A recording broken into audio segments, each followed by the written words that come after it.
Halo guys, selamat datang di channel Jadul Series, channel yang menceritakan tentang drama dan film jadul. Sebelum kalian menonton videonya, pastikan dulu kalian sudah subscribe dan nyalakan loncengnya. Halo guys, kembali lagi bersama Mimin.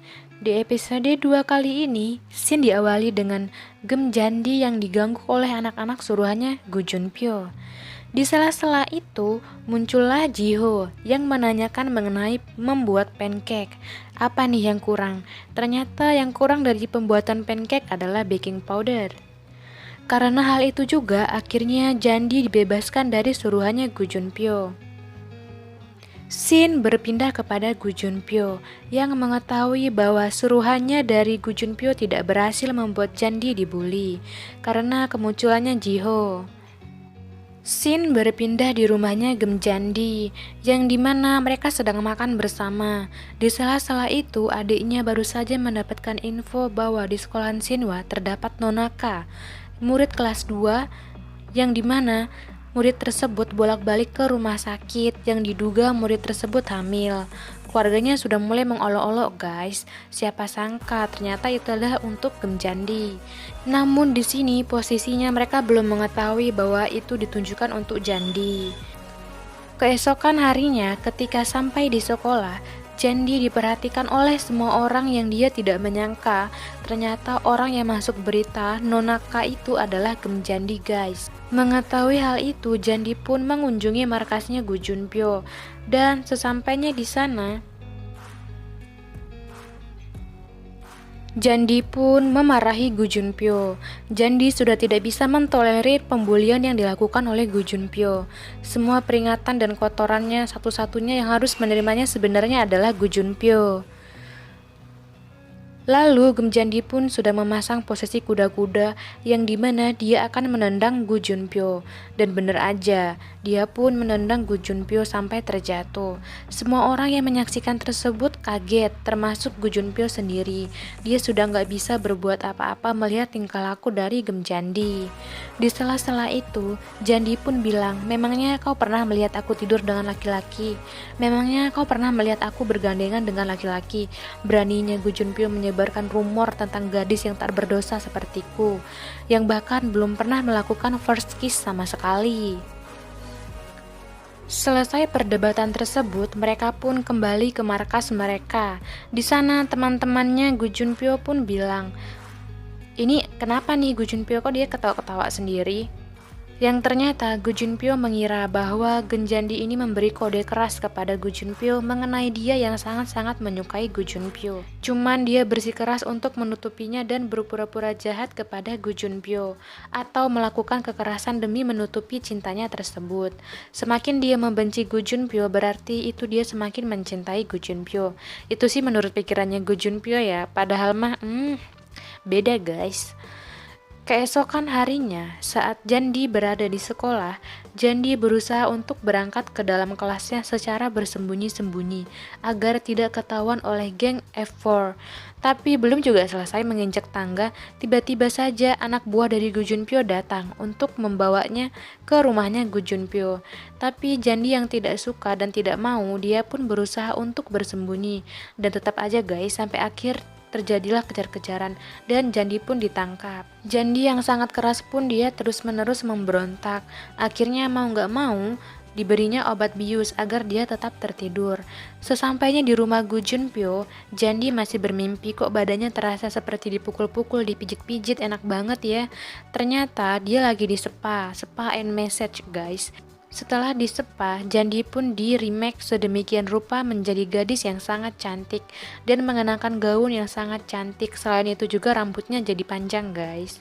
Jandi masih belum menyangka kalau ternyata dia bakal ketemu dengan Gu Junpyo. Yang dipikirkan oleh Jandi, dia bakal ketemu oleh Jiho. Setibanya di ruangan tersebut, karena cowok yang akan ketemu oleh Jandi menghadap ke belakang, Saat cowok tersebut menghadap ke belakang, betapa kagetnya Jandi. Ternyata orang tersebut adalah Gu Junpyo.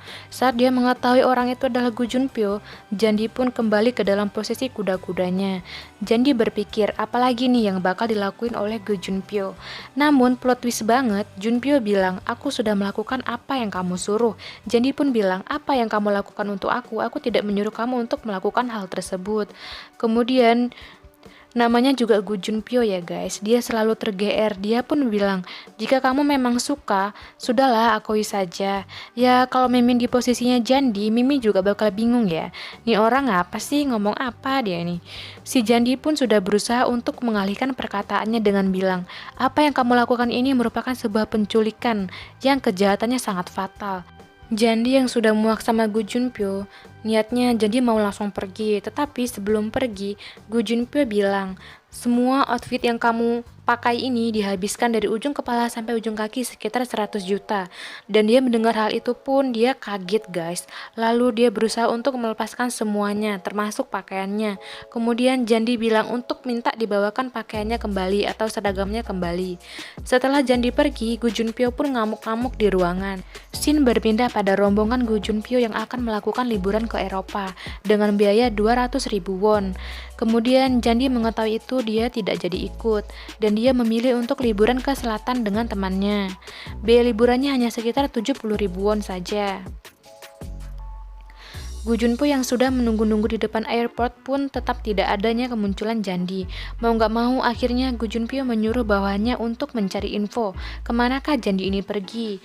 Setelah mendapatkan info, ternyata Jandi berliburan ke selatan. Gu Junpyo dan rombongannya tidak jadi liburan ke Eropa dan membatalkan liburan tersebut beralih ke liburan yang dimana tempat Jandi berada. Scene berpindah pada Jandi. Posisinya Jandi dan temannya sedang memancing di sebuah kapal yang sangat kecil. Awalnya mereka sih sangat menikmati liburannya ya. Tapi keesokan paginya, pagi-pagi sekali, Jandi dibangunkan oleh suara orang yang sangat dia benci. Dia pikir mungkin itu hanya dalam mimpinya dia saja. Tapi ternyata guys, Gu Junpyo dan rombongannya menggunakan kapal menuju ke arah Jandi yang sangat besar. Kemudian kapal pun berangkat melewati kapalnya Jandi dan temannya, dimana mereka terkena cipratannya guys. Kasian banget sih, sampai basah kuyup. Setibanya di pelabuhan, Jandi pun melihat Jiho yang digandeng oleh Min Seo Hyun, yang ternyata Seo Hyun adalah teman, pacar sekaligus ibunya Jiho. Melihat hal itu, Jandi pun minder dan dia berusaha untuk pergi. Namun Gu Junpyo menghadanginya dan bilang, jujur saja kau senang kan bertemu denganku di tempat seperti ini? Jandi pun menjawab dengan muka sinis, ya aku senang bertemu denganmu Gu Junpyo. Kemudian Gu Junpyo mengundang Jandi untuk datang ke acara malam mereka, karena bagaimanapun Jandi merupakan murid sekolah Shinhwa. Namun Jandi menolaknya secara mentah-mentah. Kemudian gantian Jiho pun mengundang Jandi untuk datang ke acara tersebut. Dan tanpa basa-basi Jandi pun langsung bilang, ya aku akan datang, aku akan datang. Melihat hal tersebut, Gu Junpyo pun kesal dan cemburu guys, tanpa mikir dua kali jadi langsung mau dan setuju untuk datang. Sedangkan Gu Junpyo tadi dia ngajak dia nggak mau. Kemudian cewek-cewek yang sangat cantik itu, dia pun bilang kepada Jandi untuk datang dengan menggunakan kostum superhero. Dengan bodohnya, Jandi pun percaya dengan perkataan mereka. Benar aja, malamnya Jandi pun mengunjungi pesta tersebut dengan menggunakan pakaian superhero yaitu Wonder Girl-nya. Sesampainya di dalam pesta tersebut, dia melihat semua orang tidak ada yang berpakaian seperti dia. Kemudian dia pun bersembunyi di bawah meja. Tapi tetap aja ya guys, ketahuan oleh cewek-cewek cantik di Siwa tersebut. Baru aja Jandi mau makan tomat, tiba-tiba saja cewek-cewek itu mendatangi Jandi, lalu memaksa untuk membukakan pakaian Jandi, yang akhirnya Jandi pun terlepas dan jatuh ke bawah, karena pakaian kostum yang dia pakai beda sendiri.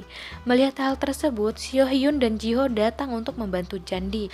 Kemudian Jandi pun dibawa ke kamarnya Seo Hyun untuk di make up dan ganti pakaiannya. Setelah diganti dan di make upin, Jandi pun terlihat jadi lebih elegan. Kemudian dia pun kembali ke pesta tersebut. Jandi menjadi pusat perhatian, terutama kepada Gu Junpyo ya. Bahkan Gu Junpyo sampai tercengang melihat Jandi begitu sangat elegan. Piringnya sampai jatuh loh guys. Lalu Seo Hyun pun menyuruh Jiho untuk berdansa dengan Jandi. Dan scene pun berakhir guys. Kalian penasaran kan untuk episode selanjutnya? Jangan lupa untuk like, komen, dan juga subscribe ya. Bye bye.